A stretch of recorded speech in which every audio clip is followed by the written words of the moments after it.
गोविंद शिल्प घेऊन येत आहे 79 ट्विन बंगलोचा भव्य दिव्य पंढरपुरातील एकमेव प्रकल्प। आमच्या प्रकल्पाची वैशिष्ट्ये मनाला शांती देणारे महादेवाचं मंदिर, मुख्य रस्ता सुमारे 30 फुटांचा, अंतर्गत रस्ता सुमारे 20 फुटांचा, ग्रामपंचायत योजनेचा प्रत्येक बंगलोजला स्वतंत्र नळ, सांडपाण्याची सुरक्षित विल्हेवाट, सर्व टाइल्स ग्लॉसी आणि नामांकित कंपनीच्या, सर्व स्टेअर, खिडक्या, चौकटी सुपर ब्लॅक ग्रेनाइट, दोन्ही अटॅच बाथरूम पूर्णपणे टाइल्स, पंतप्रधान हर घर नल योजना पूर्णत्वाकडे, bathroom, basin, kitchen, CP fittings हे जगवार कंपनीचे, स्टील वर्क पूर्णपणे जिंदाल कंपनीचे, 1000 लिटर पाण्याची टाकी, 150 लिटर सोलर वॉटर हीटर सोबत वॉटर प्युरिफायर, प्रत्येक बंगलोजला स्वतंत्र पार्किंग, दर्शनीय भाग पूर्णपणे डॅटो टाइल्स, टाटा प्रवेश कंपनीचे आकर्षक भक्कम दरवाजा, छोटी उंचीचे सुरक्षित कंपाऊंड। मग विचार काय करताय? गोविंद शिल्प, पत्ता गट नंबर 95, हॉटेल अंगण शेजारी, टाकळी रोड, पंढरपूर।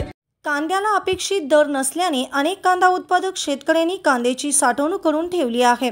शेतातच चाळ करून कांदा ठेवण्यात आला आहे। दरम्यान निफाड येथे चाळीत ठेवलेला सुमारे 700 क्विंटल कांदा अज्ञात व्यक्तीने जाळून टाकल्याचे समोर आले आहे। यात आजच्या बाजारभावाप्रमाणे शेतकऱ्याचे 7 लाख रुपयांचे अधिकचे नुकसान झाले आहे। नाशिकच्या निफाड येथील कांदा उत्पादक शेतकरी गोपाळराव संपत गाजरे यांच्या चाळीतील कांदा जाळण्यात आला आहे। गाजरे यांनी 5 लाख रुपये खर्च करत 9 बिग म्हणजेच 4.5 एकर शेतामध्ये उन्हाळ कांद्याचे पीक घेतले। पीकही जोमदार आले, मात्र कांद्याला अपेक्षित असा बाजारभाव नसल्याने शेतामध्ये चाळ बांधून त्यामध्ये जवळपास 700 क्विंटल कांदा साठवणूक करून ठेवला होता। चांगला भाव मिळेल त्यावेळेला कांदा विक्री करण्याचे नियोजन होते, मात्र रविवारी पहाटेच्या सुमारास अज्ञात व्यक्तीने कांद्याची साठवलेली चाळच जाळून टाकली आहे। त्यामुळे हातातोंडाशी आलेला घास हिरावल्यामुळे शेतकऱ्याचे मोठे आर्थिक नुकसान झाले आहे। कांद्याला आजच्या असलेल्या दरानुसार शेतकऱ्याचे साधारण 7 लाख रुपयाचे नुकसान झाल्याचा अंदाज आहे। हा प्रकार लक्षात आल्यानंतर शेतकरी गाजरे यांनी निफाड पोलिसात तक्रार दिली आहे।